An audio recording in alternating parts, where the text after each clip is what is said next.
Right. I feel like that's one of the main things too that I love about my brand. I love that I didn't have to go Google what should my logo be? What should my logo look like? You know, I didn't have to go Google that. I think that's dope. I think that that's very, very important for me because I love authentic and raw material. Like, I love just things that come up naturally. I don't like shit that's forced. And the fact that it came through a friend, the fact that my brand came through a friend is amazing to me. It's so personal to me. Now I'm like, who's talking shit about my shit? Who's talking shit about my brand? That shit personal to me. That means you're talking about my friend. You know, like, I think I was talking to my friends about this. I'm like, damn, I take this shit personal now, yo. Like, this shit crazy. So I think that, well, first let me say the story for the people that don't know. So the story behind my brand is that back then, when I used to have like 30,000 Twitters that I deleted, I used to I used to tweet a bunch of stuff, and it was a lot of kind of like bold stuff. You know, I'm a Taurus, so you know, Taurus get a little bold and they can be petty anytime, any day. So it was kind of like I was on Twitter, not talking shit, but kind of saying bold statements. Like, if, you know, if your friends don't do this, like, you need to cut them off, things like that. But they were statements that made you think about the people that you were around, or someone that you were with, like in a relationship with, or just random stuff. And I remember my friend David, God bless him. If you know David, you know he is comedy. Every time you hang out with him, you're motherfucking laughing. Every time. It does not fail. It has not failed me. I love him. So when I used to hang out with him, I remember that if I would say something noteworthy, of course, if we'd be having a conversation, he'd like scream out and boast it, and he'd be like, Ruby notes, and everyone would laugh. And it never got annoying to me. Like, it wasn't like, oh, you know, this is annoying, like, shut up, you know, because some things become annoying. It never became annoying. So I thank him for him. Thank you, David. Thank you. He is, if it wasn't for him doing that, if it wasn't for him being funny and, you know, trying to just make a joke out of certain things that you do, I wouldn't be here right now. I would not be here right now. My brand would not exist. I would not have gotten the idea or the courage to be like, hey, let me go start a RubyNote brand with shirts and shit on it. Like, I wouldn't have done that, straight up. So the fact that it came from a friend is extremely important for me. And that's what I tell people all the time. I think if I can give any advice to someone about starting a clothing brand, is don't go copy somebody. Don't go try to duplicate their work. You know, like, don't go do that shit. That shit is funky and ugly. Like, you're cute, you're about to be ugly if you do that. You know, like, don't do that. It's not cool. You know, I was listening to this interview last time, and it was Sponto. Sponto is the creator of Born and Raised, the brand.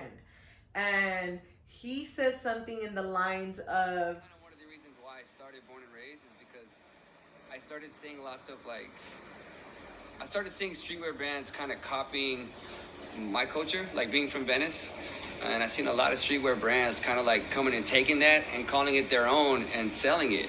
And I was kind of like, hey, what the fuck's going on, man? Like, you're not from Venice. Matter of fact, you don't know anything about our culture. So I kind of cooked up Born and Raised, like, hey, we were born and raised here. So we know about this place, and you don't know really why this place is the way that it is. So, like, let me properly explain it. You know, so his thing was kind of like, wait, we were born and raised here. We were born and raised in Venice. So that is a game changer. If anyone could take any advice, that is a game changer, because he's basically saying, like, don't go copy somebody. Don't go try to, even if you look up a logo, get ideas, become inspired by that. Don't go copy somebody, you know? And I feel like that's very important for anybody who's starting a clothing brand. And I appreciate so much that I came up with this damn idea. Well, David boasted it and then I came up with it. It's everything. Like, I want this brand to last forever, and it means the world to me. So, you know, I'm barely getting started, and I'm filming everything. I'm gonna film everything, because I think you see a lot of videos now, like, you know, back then I used to do this and I used to do that, and it's kind of like, no, I'm not gonna do that. I'm gonna film everything. I'm gonna film where I'm at, like what I'm doing right now, how I'm packaging stuff, or how I got to my, you know, how I got to my brand right now, like this video we're doing right now, where I'm gonna be and things like that, because people think it's all fun and games. You know, people think it's all cute. I remember the day I released my RubyNote brand, I was fucking crying that day. I had a badass day. I had the worst day. I didn't want to fucking talk to nobody. I was mad as fuck. I'm not gonna publicly say why, but it was just, yeah, I was fucking frustrated. And the fact that I sold more than a shirt, I sold out on one design. I was like, bro, if this is not telling me something, if this is not telling me to keep going regardless of anything else that's happening, I need to fucking wake the fuck up. And when I was selling and selling and selling, and even if it was my friends and friends of friends, I still sold. I still sold out on one design. I still sold a bunch of shit. I almost sold all my inventory that I got for that collection. And that's more than enough for me. So I'm very grateful for that. I think that, again, like I said, it's not all fun and games. I work through my garage and it's not cute. I'm in the fucking process of getting my Mexican mother to take out all her tiliches that she needs to send to Mexico. And that shit gotta go. And that's hard, because she's storing all that shit for my family, and I understand that. But at the same time, we need to, you know, I'm trying to get in my space of creating, and I need a space to work. And a lot of times you can't do that in a Mexican household, so I need the garage at least. Like, just give me the garage. So I deal with shit like that. I deal with shit like having different people make my shirts, and I'm like, oh no, you fucked up my shit. Or I deal with shit like my fucking car, I have to go drop shit off, and then my car, that shit's overheating. Like, that, yeah, it ain't cute. You know, it's not cute. Like, and I want people to understand, like, my beauty has helped me a lot. It has helped me through work. It has helped me through school. It has helped me through a lot of shit. Like, it has gave me a lot of benefit. A lot. I'm not even gonna lie. It's definitely an advantage. But at the end of the day, you do want to connect with people in a certain way. And that's why this brand is very important, because what I write in my journal connects with other people. Those are the notes that are on the shirt, are notes that I have written from my journal. They are my writing. So I think that's important.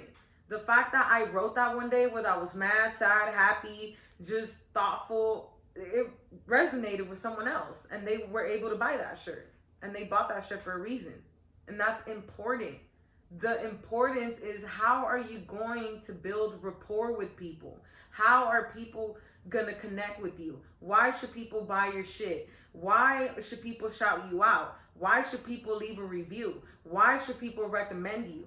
Those are the questions you should be asking yourself if you're trying to start anything. Like, these are very important questions, you know, that a lot of people don't think about.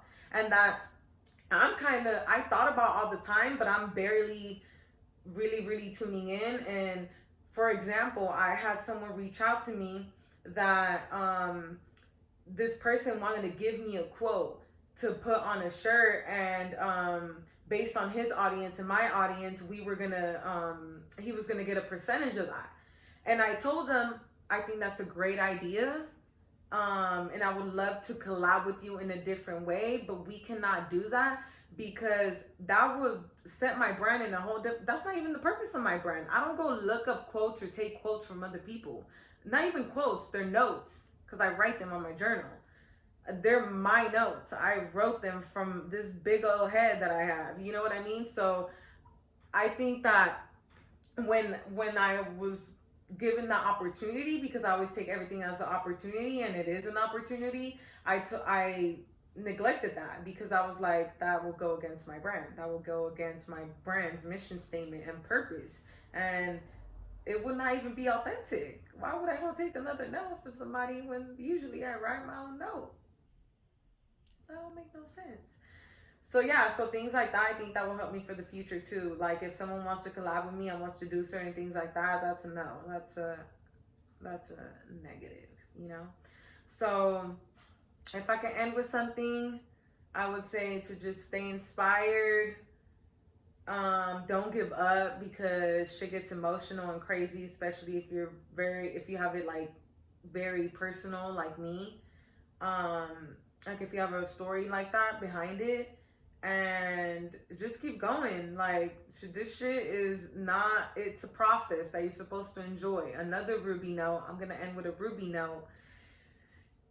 And if you let go of the outcomes, you can enjoy the process. So if you let go of what's gonna happen, or if you keep thinking about what's gonna happen, you can enjoy your process. You can enjoy this bullshit that I have in the fucking garage, all the fucking shit everywhere, and I have to work around it. I can, not that I want to enjoy my car overheating while I have to go do a delivery, but it's funny sometimes. It's like, my shit really overheating, you know? So yeah, those are the three things. And the RubyNote, again, if you enjoy the process, you can let go of the outcomes. And yeah, that's it.